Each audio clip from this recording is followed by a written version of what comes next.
David, tell us how the idea for the poem first came about. I was struck by the notion that when people die, it isn't the past you lose, but it's the future. And that thought was with me right from the start with the Hillsborough disaster. As a young reporter on the Daily Post, I was there on the Sunday after the disaster and was deeply moved when the Salvation Army band was playing at Anfield. I could smell the flowers and there was a huge crowd. I was astonished by the numbers of people who had gathered so quickly to remember the dead and to express their sympathy with the dead and their support for the families of the dead. And that was the day afterwards, and even then I realised that this was an event in British history which was going to be marked for years and years to come. It was massively remembered in the days after the disaster and has continued to be so. So to try and get the notion of what was lost, I wanted to do. And I've been an obituarist for the Daily Post, and I've written extensively about people's past. They die and you say what they did in life. But I looked at the Tom Murphy's wonderful memorial and saw the ages of the people.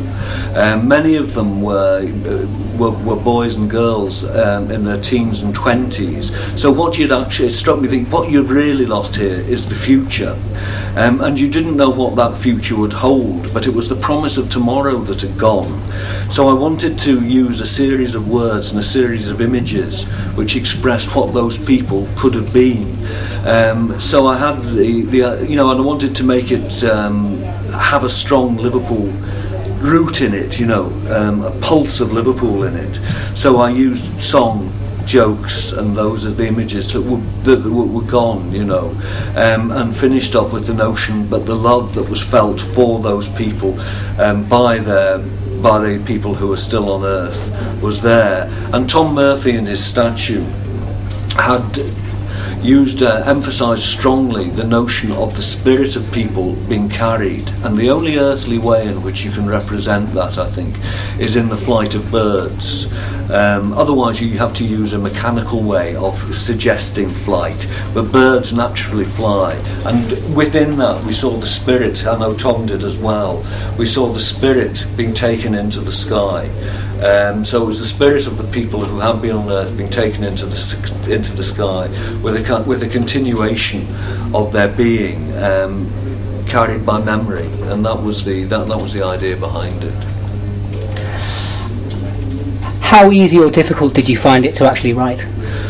Well, when I was talking with Tom, because we're friends and we meet nearly every Monday and have a chat about life generally over coffee or tea, and so the seeds have been sown for the idea during these conversations. So the images came quite quickly, and I wrote them down one day on the train coming home after our session, the coffee session, and then polished them up, and that took a long time. It took a long time to get the images as I wanted them to do. So each word flowed to make it fluent. Because I was conscious of the responsibility of having the words which would be remembered and might continue to be recited and by other people, perhaps in the future. And I know Tom was Tom took the responsibility hugely seriously, because he knew that this was the memorial where people would gather, and not only people from Liverpool, but also visitors would come here, and it would be a standing testament to the courage and the dedication of the people of Liverpool to the ones they had lost, and I know he felt that very strongly, and I was very honoured that he wanted me to write the poem for it, and that the Hillsborough Justice Group liked the poem and wanted the poem to be part of it as well. So I was pretty pleased and honoured that was the case. It's just that notion of Liverpool. There's no other city in the world, I don't think, certainly in Britain, which has such a sense of affection and sympathy for the heroes of its past. The city is full of monuments to the past, and Tom Murphy has contributed greatly to those. I mean, if you know, when the visitors first come to Liverpool, they'll come out at Lime Street Station and you meet Bessie Braddock and Ken Dodd. We're thinking about the Battle of the Atlantic shortly coming up, and one of its heroes was Johnny Walker, and he's at the Pierhead. That was Tom Murphy as well. People coming into Liverpool Airport will see John Lennon, which he did, another Liverpool hero.